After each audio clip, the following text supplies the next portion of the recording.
Sir, ಈಗ ಒಂದು ಪ್ರಶ್ನೆ ಬರ್ತಾ ಇರುವಂಥದ್ದು, ಟೋಟಲಿ ಮುಸ್ಲಿಮರ್ ಕೂತಿರ್ತಾ ಇದ್ದಂಥ ಒಂದು ಬೋರ್ಡ್ ಈಗ ಮುಸ್ಲಿಂ ಯಾಕೆ ಇದರಲ್ಲಿ ಸೇರಿಸಿದ್ದು? ನಾವು ಮುಜರಾಯಿ ಇಲಾಖೆಯಲ್ಲಿ ಬಂದು ನಿಮ್ಮ ಸ್ಥಾನ ಕೊಡಿ ಅಂತ ಕೇಳಿದೇವ ಅಂತ ಮುಸ್ಲಿಮರು ಪ್ರಶ್ನೆ ಮಾಡ್ತಾ ಇದ್ರು. ಈಗ ಮುಸ್ಲಿಮೇತರರನ್ನ ಈ ಒಂದು ತಿದ್ದುಪಡಿ ಅಂದ್ರೆ ಆ ಬೋರ್ಡ್ ಅಲ್ಲಿ ತರುವಂತ ಅವಶ್ಯಕತೆ ಏನಿತ್ತು ಅಂತ ಒಂದು ಪ್ರಶ್ನೆ ಸರ್. ನೋಡಿ, ಇದು ಒಂಥರ ತುಂಬಾ ಹಾಸ್ಯಾಸ್ಪದವಾದ ಪ್ರಶ್ನೆ. ಮೊದಲೇ ವಫ್ತ್ ಬೋರ್ಡನ್ನು ನೀವು ತಗೊಳ್ಳಿ. 2014ರಲ್ಲಿ ಕಾಂಗ್ರೆಸ್ ಮಾಡಿರ್ತಕ್ಕಂಥ ವಫ್ತ್ ಅನ್ನ ತಗೊಳ್ಳಿ. ವಫ್ತ್ ಕಮಿಟಿಯನ್ನ ಅಥವಾ ರೆವಿನ್ಯೂ ಆಫೀಸರ್ ಯಾರು ಇರ್ತಾ ಇದ್ರು? DC ಇರ್ತಾ ಇದ್ರು. DC ಯಾರು? IAS officer. ಆತೇನು ಮುಸ್ಲಿಂ ಆಗಿದ್ನಾ? ಖಂಡಿತ ಇಲ್ಲ. ಅದು ಒಂದು ಪೋಸ್ಟ್. DC ಆಗಿರ್ಬೋದು, ಡಿಸ್ಟ್ರಿಕ್ಟ್ ಮ್ಯಾಜಿಸ್ಟ್ರೇಟ್ ಆಗಿರ್ಬೋದು, ತಹಶೀಲ್ದಾರ್ ಆಗಿರ್ಬೋದು, ಅವ್ರಿಗೆ ಕಾನೂನು ಕೊಟ್ಟಿದ್ದನ್ನ ನಿಭಾಯಿಸ್ತಾರೆ. ಅಲ್ಲೂ ಮುಸ್ಲಿಂ ಏನಿರ್ಲಿಲ್ವಲ್ಲ, ಅಲ್ಲೂ ಹಿಂದೂ ಇದ್ರು, ಕ್ರಿಶ್ಚಿಯನ್ ಇದ್ರು, ಯಾರು ಆಫೀಸರ್ಸ್ ಇದ್ರು, ಬೇರೆ ಜಾತಿಯದವರು. ಆಕ್ಟ್ ಪ್ರಕಾರ ಅದನ್ನು ನೋಡ್ಕೊಂಡು ಹೋಗ್ತಾ ಇದ್ರು. ಹೀಗಿರ್ಬೇಕಾದ್ರೆ ಇದೇನು ಹೊಸದು ಏನು ಬರ್ತಾ ಇಲ್ಲ.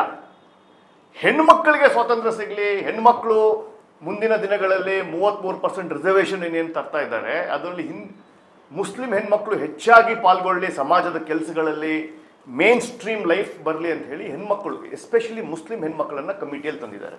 ಇದು ಒಂದು ಮಾಡಿರ್ತಕ್ಕಂಥ ಉದ್ದೇಶ ಹೊರತು ನಿಮ್ಮ ಹಿಂದೂಯೇತರ ಹಾಕಿದ್ದಾರೆ ಅದೆಲ್ಲ ಕೇವಲ ಆಫೀಸರ್ ರೂಪದಲ್ಲಿ ಇರ್ತಾರೆ ಹೊರತು it is not religious act ಅಲ್ಲ. ಗೌರ್ಮೆಂಟಿನ ಆಕ್ಟ್ ಅನ್ನ ಫಾಲೋ ಮಾಡಲಿಕ್ಕೆ ಮುಸ್ಲಿಂ ಕಮಿಟಿ ಇದೆ. ಅಲ್ಲಿ ಅನೇಕ ಆಫೀಸರ್ಸ್ ಇರ್ತಾರೆ. ಯಾವ ಆಫೀಸರ್ಸ್ ಇರ್ತಾರೆ? ಅದರಲ್ಲಿ IAS ಆಫೀಸರ್ಸು, ಡಿಸ್ಟ್ರಿಕ್ಟ್ ಮ್ಯಾಜಿಸ್ಟ್ರೇಟ್ ಎಲ್ಲ ಇರ್ತಾರೆ. ಅವ್ರು ಯಾವ ಧರ್ಮ, ಆಫೀಸರ್ಸ್ಗೆ ಧರ್ಮ ಇಲ್ಲ. ಅವರಿಗೆ ಧರ್ಮ ಇರೋದೇ ಕಾನ್ಸ್ಟಿಟ್ಯೂಷನ್ನಿನ ಧರ್ಮ ಅಷ್ಟೇ. ಸರ್, ಮೇಜರ್ ಆಗಿ ಮುಸ್ಲಿಮರಿಂದಾನೇ ಇಷ್ಟು ವರ್ಷಗಳ ಕಾಲ ಆಡಳಿತ ನಡೆಸಿದಂತಹ ಕಾಂಗ್ರೆಸ್ ಪಕ್ಷ ಮತ್ತು ಇನ್ನಿತರ ವಿಪಕ್ಷಗಳು ಈ ರೀತಿಯಾಗಿ ಮುಗಿಬಿದ್ದು ಯಾತಕ್ಕೆ ಈ ಒಂದು ಬಿಲ್ ನ ಟೀಕೆ ಮಾಡ್ತಾ ಇದ್ದಾವೆ ಅಂತ.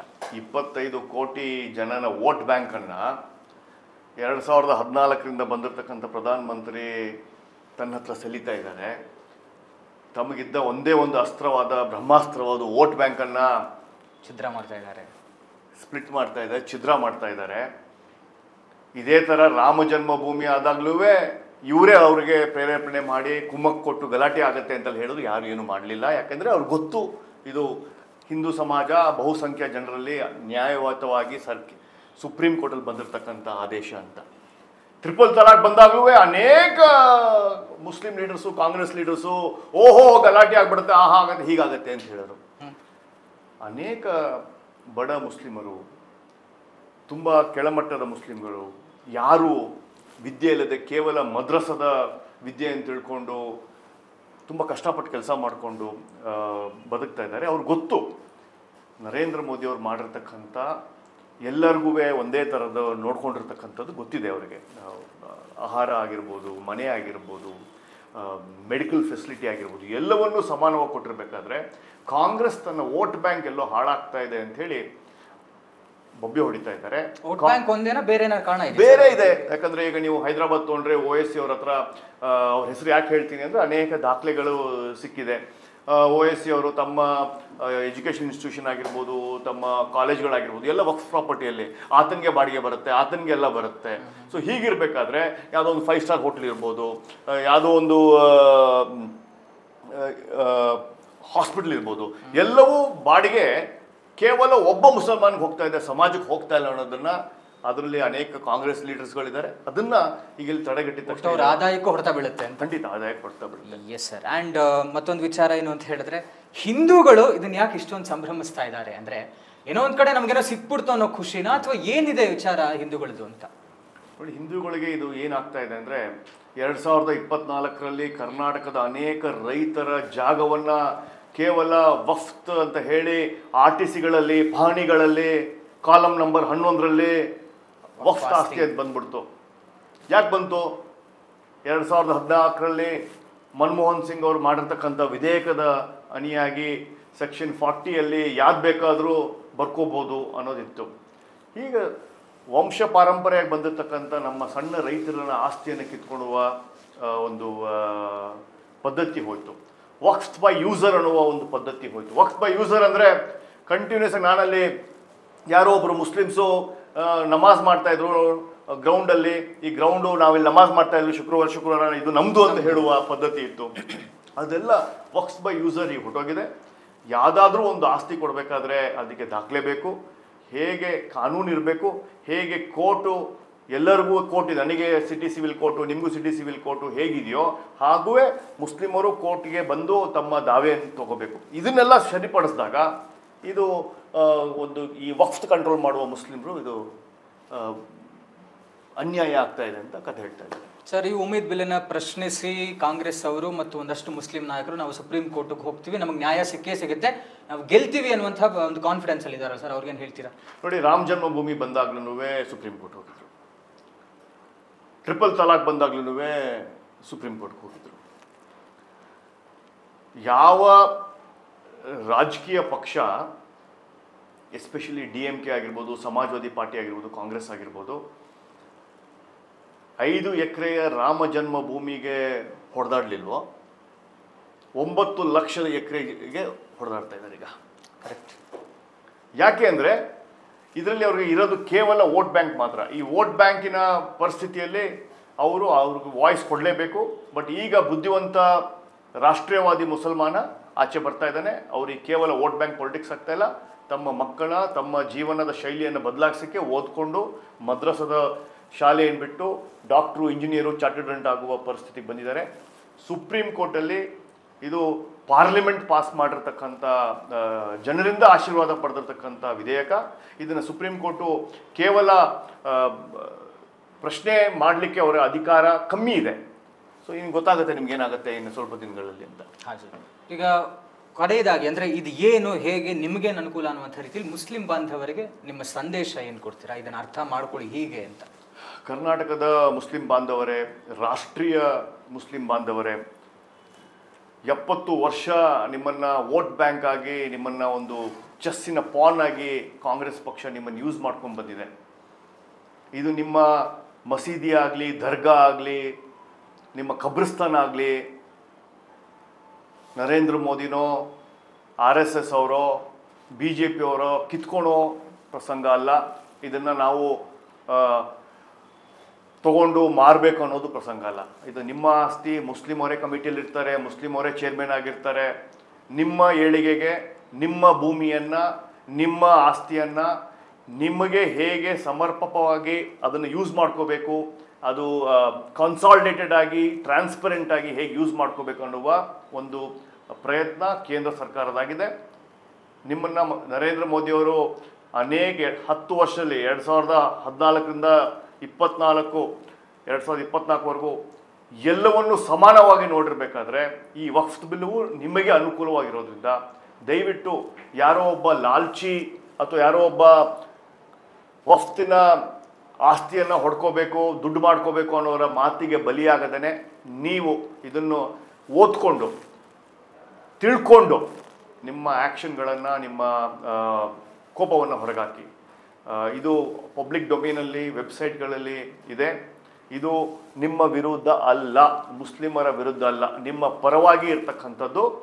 ಕೇವಲ ಒಂದಷ್ಟು ಜನ ಮುಸ್ಲಿಮ್ಗೆ ಆಸ್ತಿಯನ್ನು ಕಂಟ್ರೋಲ್ ಮಾಡೋಕ್ಕಿತ್ತಲ್ಲ, ಅದೆಲ್ಲ ತೆಗೆದು ಒಂದು ಸಾಮಾಜಿಕವಾಗಿ ಮುಸ್ಲಿಂ ಕಮ್ಯುನಿಟಿಗೆ ಒಳ್ಳೆಯದಾಗಲಿ ಅಂತ ಮಾಡಿರ್ತಕ್ಕಂಥ ಒಂದು ಕಾಯ್ದೆ. ಎಸ್ ಸರ್, ನಮ್ಮ ಅಲ್ಪಸಂಖ್ಯಾತ ಬಾಂಧವರಿಗೆ ಒಂದು ಸಂದೇಶ ಆಯಿತು. ಈಗ ನಿಮ್ಮದೇ ಒಂದು ಪೋಸ್ಟನ್ನು ಕೋಟ್ ಮಾಡಿ ಕೇಳ್ತೀನಿ.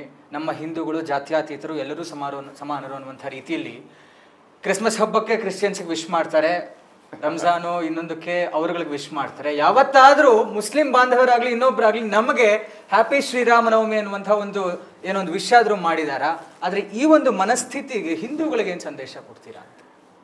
ನಾವು ಕಲ್ತ್ಕೋಬೇಕಾಗಿರೋದು ತುಂಬ ಧರ್ಮದ ವಿಚಾರವಾಗಿ ಮುಸ್ಲಿಂ ಬಾಂಧವರ ಹತ್ರ. ಮುಸ್ಲಿಂ ಬಾಂಧವರ ಬರೀ ಶುಕ್ರವಾರದ ಪ್ರಾರ್ಥನೆ ಅಲ್ಲ, ಅವರಲ್ಲಿನ ಒಗ್ಗಟ್ಟು, ಅವರ ಧರ್ಮದ ಆಚರಣೆ ವಿಚಾರಣೆ ಬಗ್ಗೆ ಕಟ್ಟುನಿಟ್ಟಾಗಿ ನಮಾಜ್ ಮಾಡುವುದಾಗಲಿ ಅಥವಾ ಅವರ ಧರ್ಮದ ಬಗ್ಗೆ ತಿಳ್ಕೊಳೋದಾಗಲಿ ಅವರಿಂದ ಕಲ್ತ್ಕೋಬೇಕು.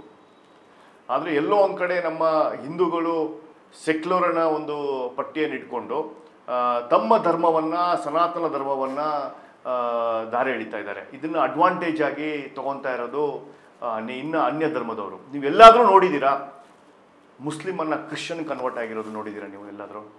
ಖಂಡಿತ ನೋಡಿರಲ್ಲ. ಯಾಕೆಂದರೆ ಅದು ಅವರ ಮುಸ್ಲಿಮಿನ ಧರ್ಮದಲ್ಲಿದೆ. ಕ್ರಿಶ್ಚಿಯನ್ಗೆ ಕನ್ವರ್ಟ್ ಆಗೋದು ಹಿಂದೂಗಳಲ್ಲೇ, ಯಾಕಂದರೆ ನಮ್ಮಲ್ಲಿ ವೀಕ್ ಇದೆ, ಸಿಸ್ಟಮ್ ಇದೆ. ಸೊ ಹೀಗಿರ್ಬೇಕಾದ್ರೆ ಇದನ್ನು ಫಾರಿನಿನ ಮಿಷನರಿಗಳು ಕನ್ವರ್ಟ್ ಮಾಡೋದು ಮುಸ್ಲಿಮ್ನಲ್ಲ, ಆದರೆ ನಮ್ಮ ಹಿಂದೂಗಳನ್ನು. ಇದನ್ನ ನಾವು ಏನಾದರೂ ತಿಳ್ಕೋಬೇಕು ಈ ಮುಸ್ಲಿಂ ಸಮಾಜದಿಂದ, ಅವರ ಒಗ್ಗಟ್ಟು, ಅವರ ಶ್ರದ್ಧೆ, ಅವರ ಪೂಜೆ, ಅವರ ನಂಬಿಕೆ, ಅಲ್ಲಾಹಲ್ಲಿರ್ತಕ್ಕಂಥ ನಂಬಿಕೆ. ಹಾಗೇನೆ ಅವರು ಬೇರೆ ಧರ್ಮಕ್ಕೆ ಯಾಕೆ ಮಾನ್ಯತೆ ಕೊಡೋದಿಲ್ಲ ಅಂದರೆ ಅವ್ರಿಗಿರೋದು ಒಬ್ಬನೇ ದೇವರು. ನಮ್ಮಲ್ಲಿ ಸೆಕ್ಯುಲರಿನ ಭೂತ ಹಿಡ್ಕೊಂಡು ಸೆಕ್ಯುಲರಿನ ಟೋಪಿ ಹಾಕ್ಕೊಂಡು ನಮ್ಮ ಧರ್ಮಕ್ಕೆ ಅನ್ಯಾಯ ಮಾಡ್ತಾ ಇದ್ದಾರೆ. ಅದ್ರ ಬಗ್ಗೆ ನನ್ನ ಖಂಡನೆ ಇದೆ. ಎಸ್ ಸರ್, ತುಂಬ ಚೆನ್ನಾಗಿ ನಮಗೆ ವಕ್ಫ್ ಬಿಲ್ ಬಗ್ಗೆ ಎಲ್ಲವನ್ನು ತಿಳಿಸ್ಕೊಟ್ರಿ. ಇದರ ಹೊರದಿನ ಒಂದಷ್ಟು ವಿಚಾರಗಳನ್ನ ಮಾತಾಡ್ತಾ ಹೋಗೋಣ ಸರ್. ನೀವು ಸಾಮಾಜಿಕ ಕಳಕಳಿಯನ್ನು ಇಟ್ಕೊಂಡು ತಾವು ಡ್ರಗ್ಸ್ ವಿಚಾರವಾಗಿ ಮೇಜರ್ ಆಗಿ ಅದರ ಬಗ್ಗೆ ಹೋರಾಟವನ್ನು ಮಾಡಿ, ಒಂದು ಎಸ್ಪೆಷಲಿ ಚಿತ್ರರಂಗಕ್ಕೆ ಅದು ಯಾವ ಥರದ ನಂಟಿದೆ ಅನ್ನುವಂಥದ್ದನ್ನು ಮಾಡಿ ಒಂದಷ್ಟು ಜನನ ತಾವು ಜೈಲಿಗೆ ಕಳಿಸುವಂಥ ಪ್ರಯತ್ನವನ್ನು ಮಾಡಿದ್ರಿ. ಅದಾದ್ಮೇಲಿಂದ ತಾವು ಸ್ಮಾಲ್ ಸ್ಕ್ರೀನ್ಗೆ ಎಲ್ಲವೂ ಬಂದ್ರಿ. ಅದಾದ್ಮೇಲೆ ಮೇಜರ್ ಆಗಿ ತಾವು ನಮ್ಮ ಚಾಲೆಂಜಿಂಗ್ ಸ್ಟಾರ್ ದರ್ಶನ್ ಅವರ ವಿಚಾರವಾಗಿ ಒಂದಷ್ಟು ಮಾತಾಡಿದ್ರಿ. ಸೊ ಆಮೇಲೆ ಯಾಕೆ ಸೈಲೆಂಟ್ ಆಗ್ಬಿಟ್ರಿ ಅಂತ ಸರ್? ನೋಡಿ, ಡ್ರಗ್ ವಿಚಾರ ಆಗಲಿ ಮತ್ತು ಈ ಯಾವುದೋ ನೀವು ಸ್ಟಾರ್ ಹೇಳಿದ್ರಲ್ಲ ಜೈಲಿಗೆ ಹೋದರು ಚಿತ್ರದುರ್ಗದ, ಎರಡರ ಬಗ್ಗೆನೂ ನಾನು ಮಾತಾಡಬಾರ್ದು ಅಂತ ಸಿಟಿ ಸಿವಿಲ್ ಕೋರ್ಟಲ್ಲಿ ಸ್ಟೇ ಆರ್ಡರ್ ತಂದಿದ್ದಾರೆ. ನೀವು ರಾಜಕಾರಣಿಗಳು, ಫಿಲ್ಮ್ ಸ್ಟಾರ್ಗಳು ಅಥವಾ ಯಾವುದೋ ಒಂದು ಪ್ರೈವೇಟ್ ಕಂಪ್ನಿಗಳು ಮಾತಾಡಬಾರ್ದು ಅಂತ ಟಿ ವಿ ಮಾಧ್ಯಮ ಮೇಲೆ ABCD TV ಒಂದು 15 TV ಮೇಲೆ ಸ್ಟೇ ತಂದಿರೋದು ನೋಡಿದ್ದೀರಾ. ಆದರೆ ಪ್ರಶಾಂತ್ ಸಂಬರಿ ಮೇಲೆ ಸ್ಟೇ ತಂದಿರೋದು ನೋಡಿದ್ದೀರಾ? ತಂದಿದ್ದಾರೆ. ಎಲ್ಲಾ ಟಿವಿಗಳ ಹೆಸರು ಜೊತೆಗೆ ನನ್ನ ಹೆಸರು ಸೇರಿಸ್ತಾರೆ ಈಗ. ಸೊ ಹಾಗಾಗಿರ್ಬೇಕಾದ್ರೆ ಸತ್ಯ ನೀವು ಮಾತಾಡ್ತಿದ್ರೆ ಅನ್ನೋದಕ್ಕೆ ಸ್ಟೇ ತಂದಿದ್ದಾರೆ. ಖಂಡಿತ ಅದು ಅವರಿಗೆಲ್ಲೋ ಡೈಜೆಸ್ಟ್ ಮಾಡೋಕ್ಕಾಗಲ್ಲ. ಸೊ ಅದು ಹಂಗೆ ಸ್ಟೇ ತಂದಾದ್ಮೇಲೆ ನಾವು ಕೋರ್ಟಿಗೆ ಮರ್ಯಾದೆ ಕೊಡಲೇಬೇಕು. ಅದಕ್ಕೆ ಎರಡು ವಿಷಯಗಳಲ್ಲಿ ಹೆಚ್ಚಾಗಿ, ಎಸ್ಪೆಷಲಿ ಡ್ರಗ್ಗಿನ ವಿಷಯ ಮತ್ತು ಚಿತ್ರದುರ್ಗದ ಕೊಲೆಯ ವಿಷಯಕ್ಕೆ ಹೆಚ್ಚು ಈಗ ನ್ಯಾಯ ಅನ್ಯಾಯದ ಬಗ್ಗೆ ನಾನು ಹೆಚ್ಚು ಮಾತಾಡ್ತಾ ಇಲ್ಲ. ನಾನು ಅನ್ಯಾಯ ಆಗಿರ್ತಕ್ಕಂಥ ರೇಣುಕಾಸ್ವಾಮಿಯ ಸಹನ ಅವರ ಕುಟುಂಬದ ಪರವಾಗಿ ಈಗಲೂ ಇದ್ದೇನೆ, ಮುಂದೆನೂ ಇರ್ತೇನೆ ಸರ್. ಮತ್ತು ಸುಮ್ಮನೆ ಅವಾಗವಾಗ ಫೇಸ್ಬುಕ್ ಅಲ್ಲಿ ಇಲ್ಲಿ ಕನ್ನಡ ಪರ ಹೋರಾಟಗಾರರ ಬಗ್ಗೆ ಅಲ್ಲಿ ಇಲ್ಲಿ ಸುಮ್ಮನೆ ಗಾಳಿ ಗುಂಡು ಹೊಡೆದು ಬಿಡ್ತಾರೆ, ಸೈಲೆಂಟ್ ಆಗಿಬಿಡ್ತಾರೆ, ಹೆದರ್ಕೊಳ್ತಾರೆ ಪ್ರಶಾಂತ್ ಸಂಬರಿಗೆ ಅಂತ ಒಂದು ಆರೋಪ ಇದೆ ಸರ್.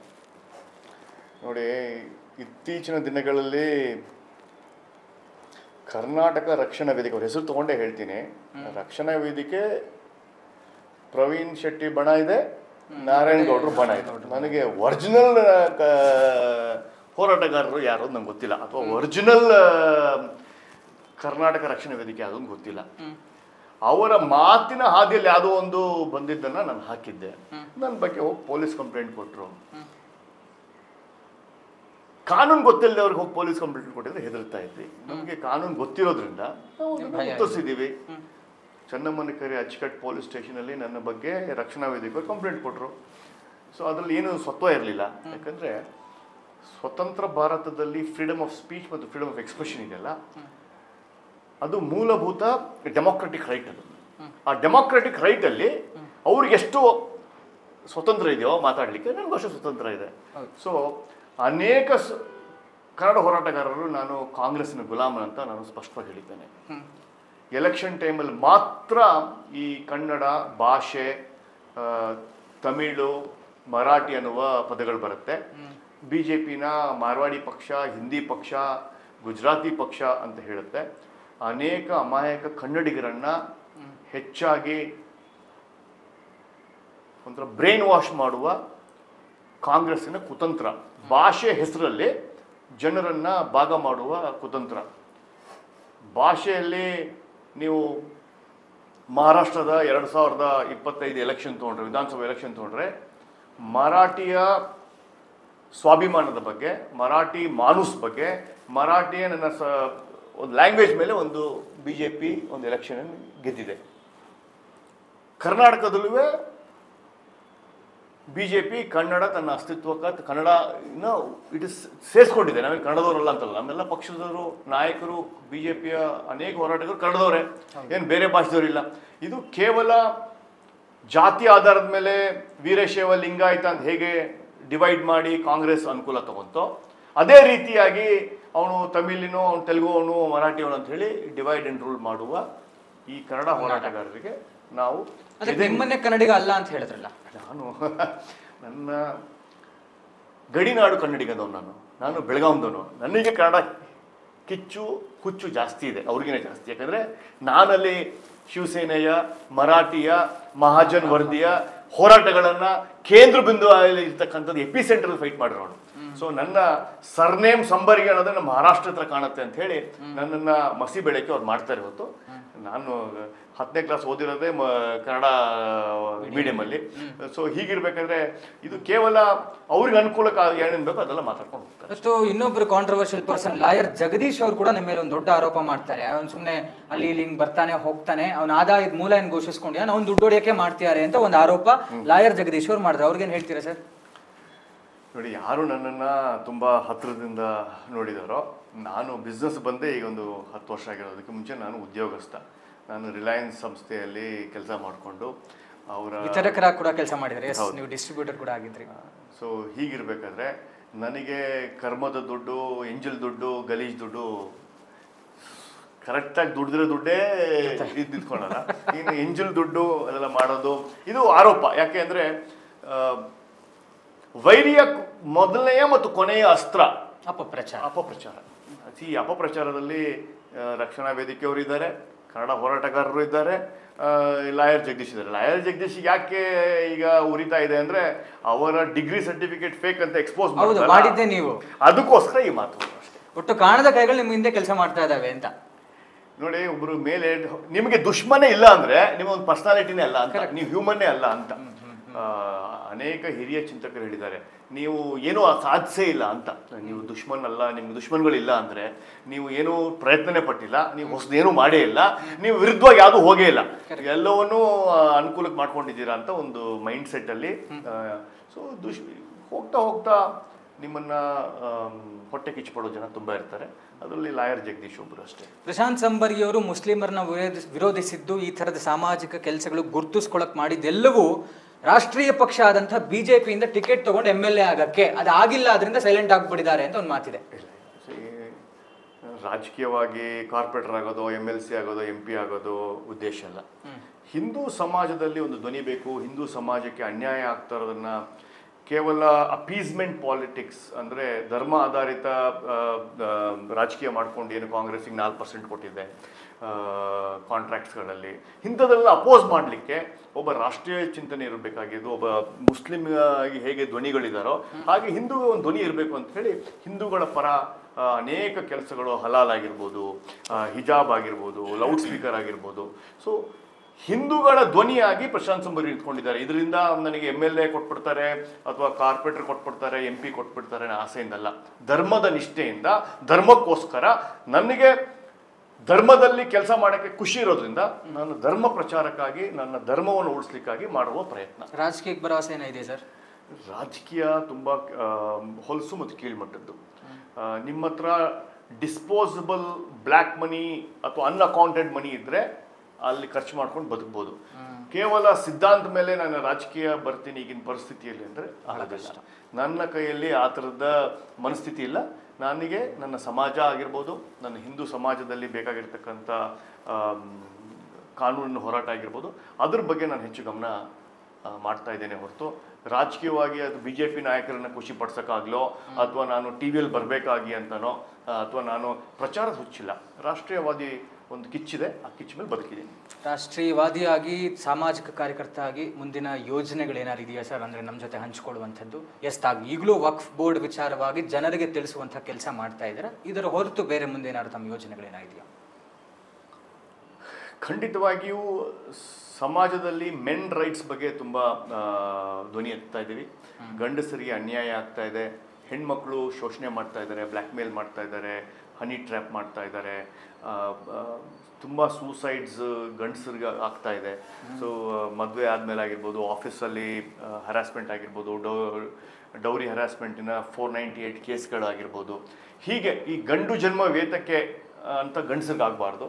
ಗಂಡಸರಿಗೆ ನ್ಯಾಯಯುತವಾಗಿ ಜೆಂಡರ್ ನ್ಯೂಟ್ರಲ್ ಲಾಸ್ ಬಗ್ಗೆ ಕಾನೂನು ಹೋರಾಟವನ್ನು ಒಂದು ಲಾಸ್ಟ್ 3 ಇಯರ್ಸಿಂದ ಒಂದು ವೇದಿಕೆ ಮಾಡಿಕೊಂಡು ಅನೇಕ ಗಂಡಸರಿಗೆ ಅನ್ಯಾಯ ಆಗಿದ್ದನ್ನು ಪ್ರಶ್ನೆ ಮಾಡಿ, ಕೋರ್ಟ್ಗೆ ಹೋಗಿ ಕೌನ್ಸಿಲಿಂಗ್ ಮಾಡಿ, ವಾರದ ಮೊದಲನೇ ಶನಿವಾರ ಮತ್ತು ಕೊನೆಯ ಶನಿವಾರಕ್ಕೆ ನನ್ನ 4 ಗಂಟೆ ಅಥವಾ 5 ಗಂಟೆ ಈ ಒಂದು ಕಾಸ್ಗೆ ಇಟ್ಟಿದ್ದೀನಿ.